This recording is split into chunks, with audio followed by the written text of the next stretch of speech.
കൂട്ടുകാരെ, ഇന്നത്തെ കഥയുടെ പേരാണ് പാട്ടുപാടുന്ന കഴുത. വേനൽക്കാലത്തെ ഒരു സായാഹ്നം. അന്തരീക്ഷത്തിലൂടെ മധുരമായ ഒരു പാട്ട് ഒഴുകി വരുന്നു. ഒരു കഴുത ആ പാട്ട് കേട്ടു. എവിടെ നിന്നാണ് ആ സംഗീതം കേൾക്കുന്നതെന്നറിയാൻ ചുറ്റും നോക്കി. അപ്പോൾ ഒരു വലിയ സംഘം കുയിലുകൾ ഇരുന്ന് പാടുന്നതാണ് കഴുത കണ്ടത്. കഴുതയ്ക്കും അവരെ പോലെ പാടണമെന്ന് ആഗ്രഹമുദിച്ചു. കഴുത ഓടി കുയിലുകളുടെ അടുത്തേക്ക് ചെന്ന് അവരുടെ കൂടെ പാടാൻ ആരംഭിച്ചു. ബ്രേ ബ്രേ. കഴുതയുടെ ശബ്ദം പുറത്തു വന്നു തുടങ്ങി.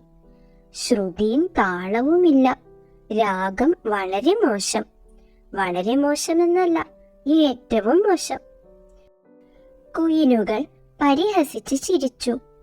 കഴുതയ്ക്ക് നാണക്കേടായി. കഴുത തന്റെ രാഗം നന്നാക്കണമെന്ന ഉദ്ദേശത്തോടെ കുയിലുകളോട് അവരുടെ ശബ്ദമാധുര്യത്തിന്റെ രഹസ്യം ആരാഞ്ഞു.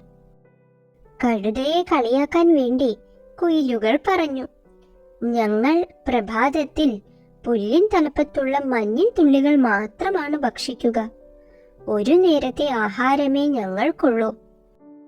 അങ്ങനെ ഞങ്ങൾ ദിവസം മുഴുവൻ ഉന്മേഷമുള്ളവരും മധുരമായി പാടാൻ കഴിവുള്ളവരുമായി തീർന്നു.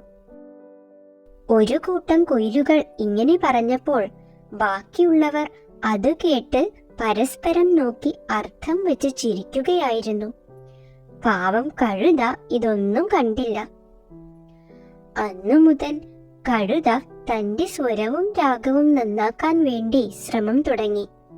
മഞ്ഞിൻ തുള്ളികൾ മാത്രം ഭക്ഷിച്ച് കഴുത ഉപവാസം ആരംഭിച്ചു.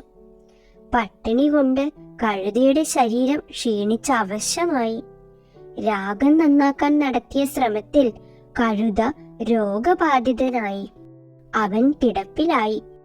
കഴുതയുടെ അവസ്ഥ കണ്ട് സങ്കടം തോന്നിയ നല്ലവനായ ഒരു കുയിൽ കഴുതയോട് സത്യമെല്ലാം തുറന്നു പറഞ്ഞു. കഴുതയെ തങ്ങൾ പരിഹസിക്കുകയായിരുന്നുവെന്ന് കുയിൽ വിഷമത്തോടെ അറിയിച്ചു. ഇതു കേട്ട് കഴുത ആകെ ഇളിഭ്യനായി. കൂട്ടുകാരെ, അഭിരുചിയും അനുകരണവും ശരിയായ രീതിയിലല്ലെങ്കിൽ അത് വിനാശത്തിന്റെ വിത്താണ് വിതയ്ക്കുക. അത് ഇഷ്ടമായോ കൂട്ടുകാർക്ക്?